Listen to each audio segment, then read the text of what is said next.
Shaun of the Dead's Simon Pegg, Nick Frost, and director Edgar Wright shed a brilliant light on the zombie genre and revitalized an already popular trend. Well, 1/3 of that comedic trio that made the movie so charming and fun, Frost, is back. This time, he's flipping the script on folk horror in Getaway.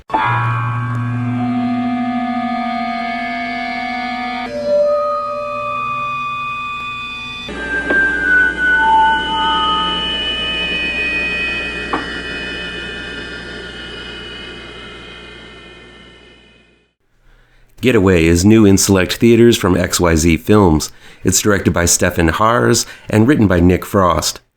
Nick Frost plays Richard, the patriarch of a UK family who decide to go to Svalta, a remote Swedish island, for vacation. His wife Susan, played by Aisling B., claims her ancestors are from the island and looks forward to experience the island's Festival of Karantan, which celebrates the island's violent founding. Richard can't wait to spend time with his family, though his kids, Sam, played by Sebastian Croft, and Jessie, played by Maisie Ayers, would love to be anywhere else. The family ignores the warnings of the locals to not go to the island, but once there, they find that this planned cultural experience isn't going to be as quaint as they expected. The Griswalds go to the Wickerman Island, or for you modern kids, Midsommar Vacation, is pretty much the best way to describe Getaway. Nick Frost reteams with Steffen Haars, who also directed him in Crazy House, which I've yet to see. Still, if Getaway is any indication, I need to see that movie soon. Getaway is a satire on the recent folk horror craze.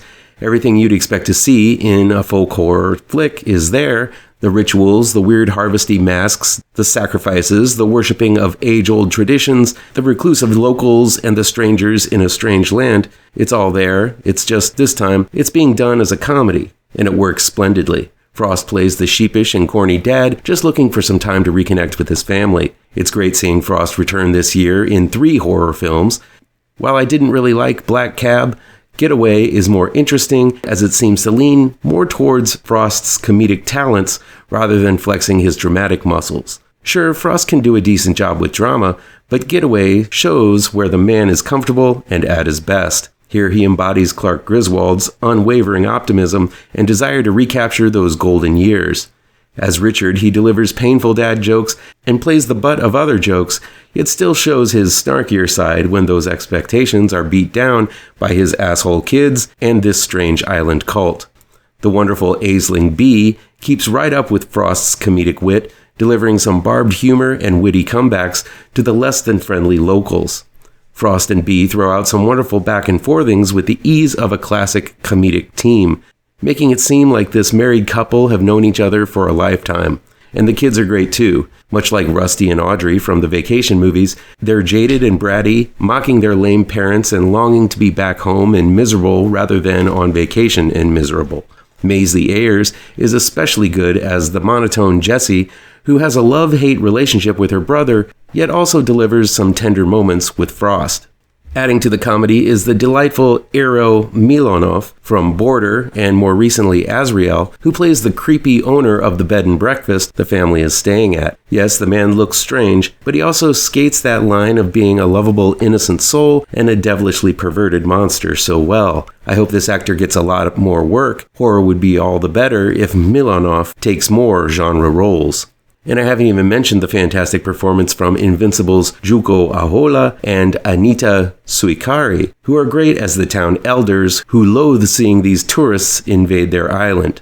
I'm focusing on the cast because really, it's this group of actors that makes Getaway shine.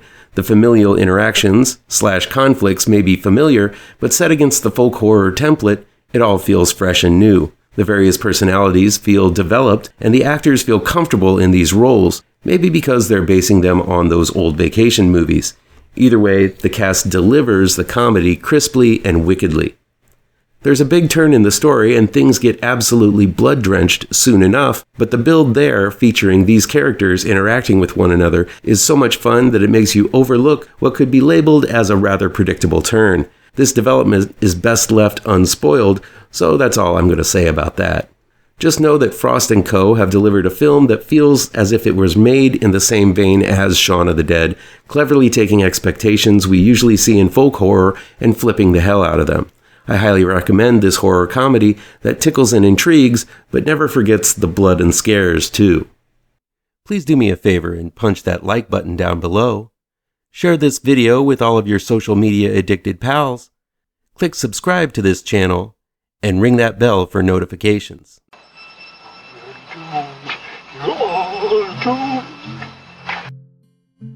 You're doomed to live the life you're meant to be, stuck inside your reality. You're